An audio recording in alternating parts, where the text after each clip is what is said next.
Hey YouTube, Jacob Hemlock here. Today we're going to do a little fun one today. We're going to learn the quarterstaff. Well, actually, you guys are going to learn the basics. I'm going to do just a feeling it out session, and I'm just going to explain shit about the quarterstaff and what I know about as we go on. So this is just going to get heavily edited because it's going to be a long ass lecture for me, so that'll be fun. Alright, so first of all, we got, there's like three main poses, or stances, and the main word stances. Three stances with the quarterstaff. First off, you got the classic, which kind of emulates the movements of boxing. So you're throwing punches and the move the quarterstaff. You got body blow, you got an upper jab, you got another jab. It's just throwing straight punches a lot, which will in turn manipulate the quarterstaff in another way. Now there's the English style, which can be summarized as wielding it like a two-handed sword. It's fine. It gets the job done with trying to wield shit like a sword. It's really more just meant for practice, and for practicing a big sword. I personally I don't think it's very useful for combat with the quarterstaff. If you really want to take advantage of its length, you should go with the classic spear stance. Can't beat the spear stance. It's classic. Gets the job done.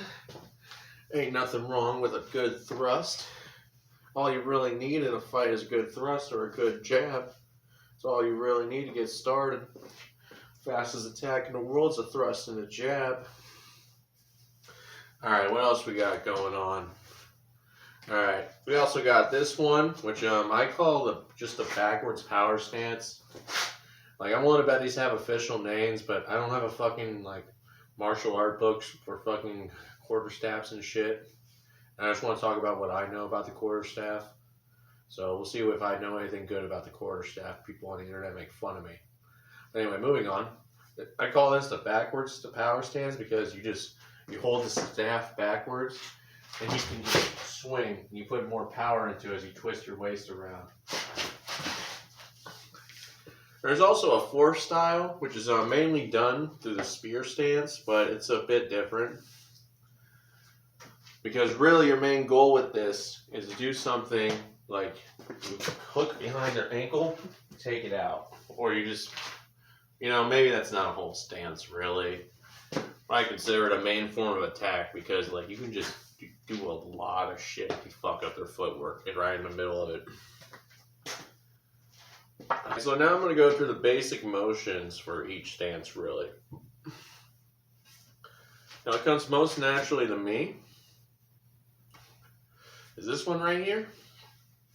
This stance, it just feels like boxing to me. Because I'll go with like some of the basic motions without it going on. I guess I can't lean in on that. I'll just lean against the wall. I feel like a real basement warrior in here. Anyway, you would probably hold it something like this. Throw the jab, as I said. Throw another jab. It's all just straight punches in order to manipulate the quarterstaff. Which I will demonstrate again, but now in my hands. Alright, now we got the straight punch, the lower straight punch, the upper straight punch. That was actually a bit of a right cross, really. It felt more like a straight punch. And really, that's all there is to it. Now, the backwards power stance is literally simple as shit. Like, just imagine attacking in the most brutish way possible, which is just this. Like, I personally imagine it something like, I don't know, a lever. Like a sideways lever. You're just swinging forward. Yeah, something like that. Let's see, what else? Oh yeah, we go with the classic spear, which this stance has the most versatility, honestly. As you can see, I can move around a lot. While in this stance, my attacks are definitely slower. And this one's good, and it has a lot of versatility too, but you have to do wind up. So this is just, you can just go wild. Another thing I want to talk about is, of course, that's a very efficient weapon. Like, I'm barely winded from swinging this thing around. It's pretty great. They're pretty easy to get too, apparently. Just bought this apparently just at Lowe's as called fucking closet rods. You can get one for like $20, which I'm just stunned by. Though I probably still want to make my own sometime, just to feel the process myself. But I don't know, just for something to practice with, I spent like $20. I got it. It was easy as shit. I'm happy about it. I expected it to be a lot harder. I had to just get into wood carving, and what motivated me was to get my own Quarterstaff, and I just bought one now. I'm still gonna do wood carving though. I already bought the wood chisel set. I'm already carving a handle out on a stick. Anyway, let's see. There's a lot of noise. Hey YouTube, Jacob Hemlock of the future interrupting here because past me messed up on the philosophy bit for the spear, and I forgot to mention to you the main use for the spear is to use its fucking range.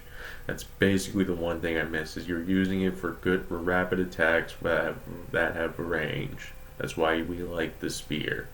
It's simple and it's great for ranged attacks that are fast and or powerful. So keep that in mind with the spear. Alright, so now I explained the stances of the Quarterstaff, but I never really explained the philosophy behind each stance. Don't mind that sound, that's like some fucking air conditioner shit. We're just gonna have to deal with that. Anyway, as I was saying, so we're gonna start with the simplest one, which is the spear stance, which the spear stance is fairly fucking simple.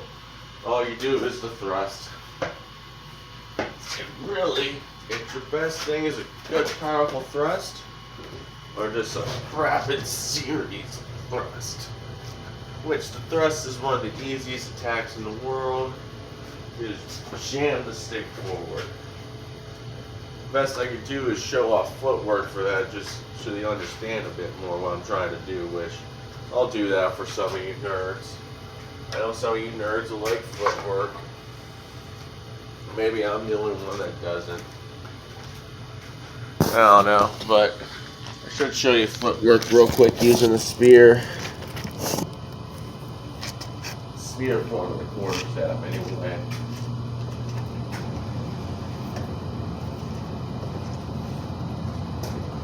Alright, so this is typically how you want to stand, because it's good for a step forward, that's all you need to lunge. You get your side steps going, you twist around, like you just do what's necessary. With the spear stance, you always want to start from here with your back foot behind it. And you're going to press forward with your back foot, really. Well, more like, I'll just show you from the side. You can see I'm pressing into it with my back foot. If I don't feel like jumping forward, that's all you need to do, really. You can do that whole fucking Asian pose. That's from all kinds of martial arts, where you just start forward, legs out like that. That helps a lot with balance, just to hold your leg out.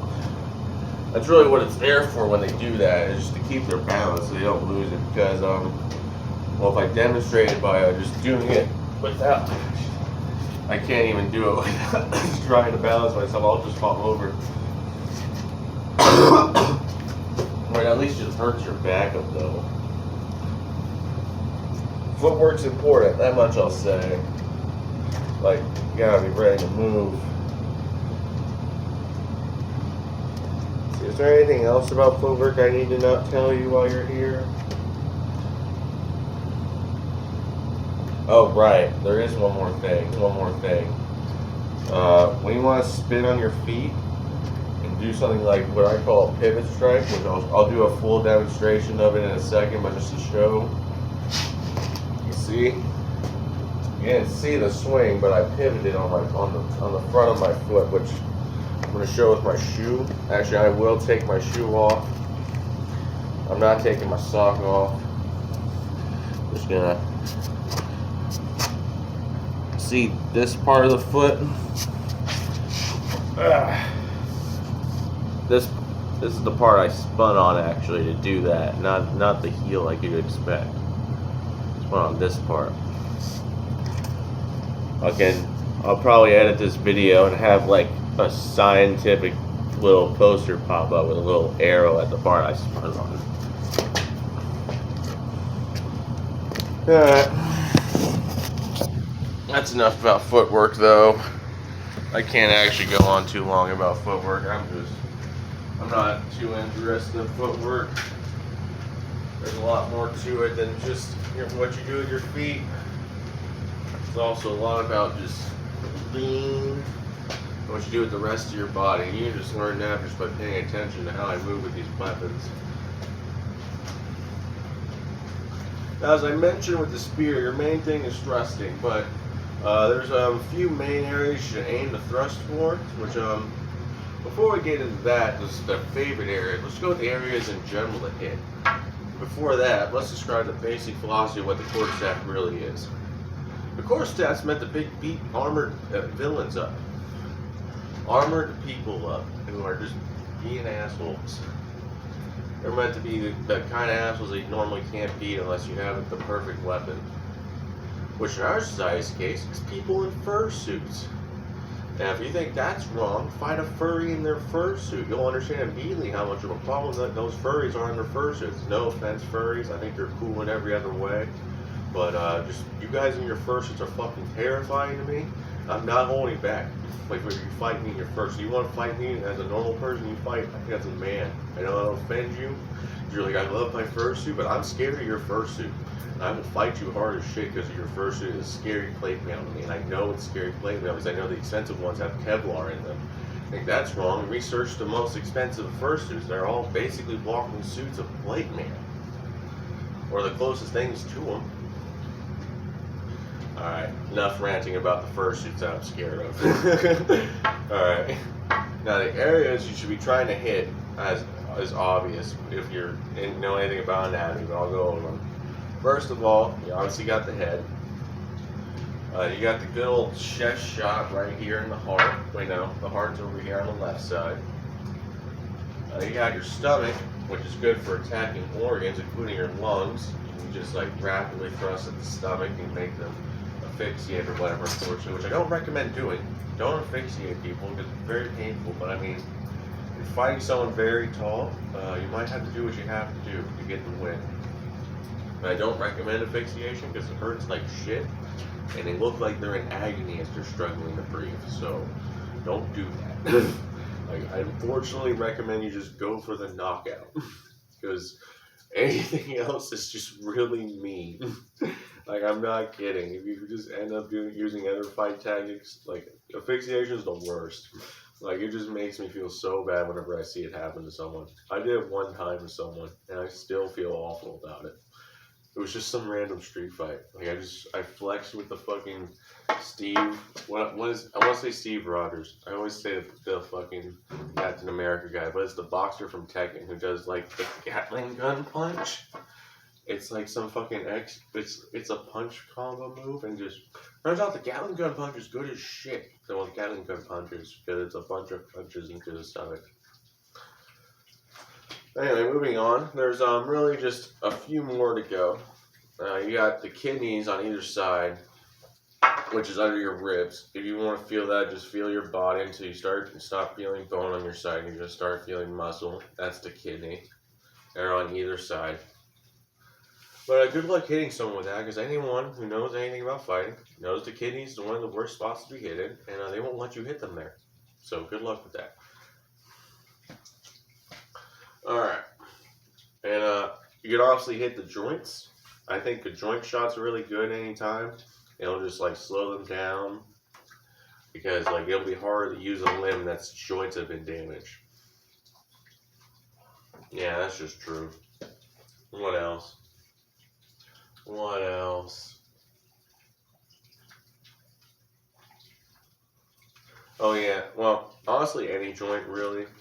So the best ones to do is honestly the most obvious, which is honestly you can get away with any of them. But my recommendation would be the ankles or the elbows. Like, either will just fuck your opponent up. Because if you fuck up their ankles, they'll have trouble moving around because they'll be in pain. If you fuck up their elbows, they're going to have trouble swinging their arms, which that would suck. Alright, and is there anything else I need? Oh, the rude one. If you're fighting a man, there's obviously the balls. You can just smack them in the balls. That's always fun. Alright, now moving back to the spear. There really isn't too much to the philosophy of it other than just thrust. Like I just tell you, it's your fastest attack. It's just your fast attack with the quarterstaff. But you can make it powerful by throwing your weight into it. But to throw your weight into a spear attack, you just really just do a small hop forward. You don't need to do that big of a jump, though. I mean, if you do a big jump, it'll probably add more power. I don't even do that big of a jump. I just do a small jump like that. That's just enough to just throw most of your weight into it. Alright. Let's go to the next stance, which is this one. Just holding it in the middle. Now, philosophy for this one, as you see, is simple. You just beat the shit out of your opponent. This is another true true speed stance.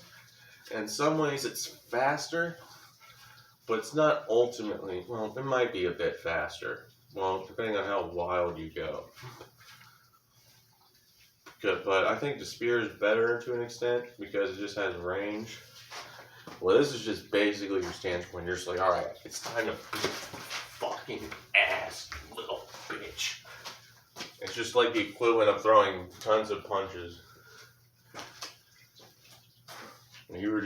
It's just ass beating time when you have this stance on. And it's also very good for blocking, surprisingly. That's honestly what's much better for. As you feel like blocking attacks coming at you, you bring this out because you can just. You got like a sword come at me, you can block it, manipulate it, like direct it to the side, so on and so forth.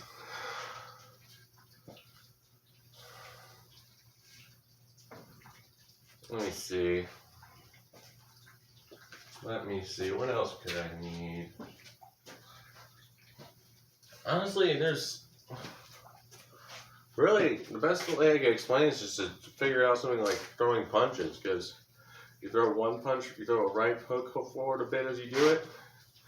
As you can see, it makes the stick go out, and it's really just similar to throwing punches, except you're holding a stick. You gotta keep the stick in mind. It helps a lot with that.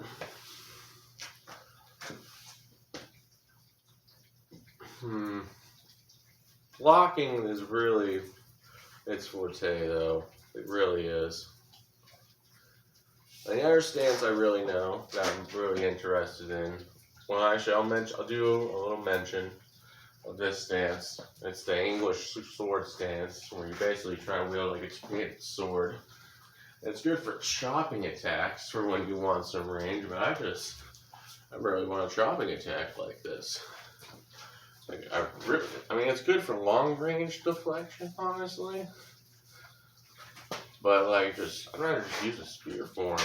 So I've used a greatsword form every time. Or if I really need to get a bunch of shots in, I'm gonna use this one. This is how you spam the chopping of the weapon, for sure.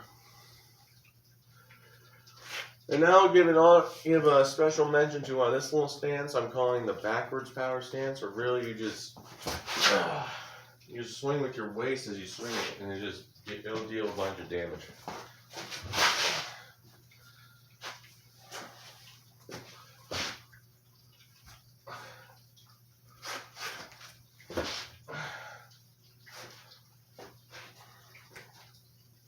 Yeah, the power stance is fairly simple. Honestly, you should just imagine it as like a big sideways lever most of the time. I won't spoil if you decide to do the overhead power chop. You should just hold it like a spear. Imagine it like a big axe. Here, I'll grab another stick, a smaller one, just to show the motion. Alright. So I got this random guy. We're gonna pretend it's a quarterstaff. Now, if I want to do the overhead chop, I hold it like this. And I just kind of like an X. Here, let me try it from this side so you can see it. Did you even see it clear? Oh, you saw it just fine from this side. Alright, yeah. Yeah, you can figure it out. I believe in you. Actually, you know what? Nah, I'm not. I believe in you. I believe in you guys. You guys can handle it. Alright. Is there anything else I need to show with the quarterstaff? I really don't know.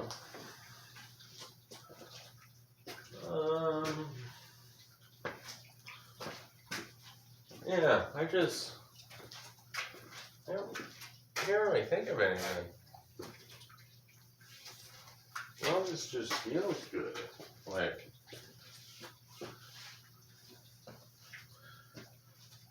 best I can say is, honestly, it's just talk about the usefulness of a rod. The quarterstaff's a good base for almost anything, really. Or this closet rod, as it is really called from Lowe's. So I wanted to make it a sword. I could shop it down. But I wanted to use it as a tool. Well, I can use it to push stuff around at least. So there's that. I could also use it as a lever to lift shit up if I wanted to. But it's also very versatile for just going into other weapons, which is probably the biggest reason you probably ever want to get into a quarterstaff. You want to like learn all the other weapons. So this could just start as the base of the weapon, really. And you just move on from there with putting on a tool. Like for example, I put on an axe head, now it's an axe. I put on a spearhead, now it's really a spear instead of just me fucking around pretending it's a spear. Now I fucking cut off most of it and replace most of it with steel. Now it's a sword or something. The quarterstaff is really going to help you branch off into all kinds of other weapons. Like it really is. The only weapons it can help you branch off into are weapons that are meant to be one-handed, like knives and swords, which you're just going to have to find a smaller piece of wood to learn how to swing, which I do have a video for that coming up. So we're going to get into one-handed, two-handed a bit. Two-handed weapon, not two-handed weapons, dual-handed weapons tomorrow. Well, not tomorrow. I already did the video, actually. But you guys will see them soon. Alright, I think that's... Yeah, I don't have anything else to say. I think that's it. If I have anything else to say, I will say it in my room.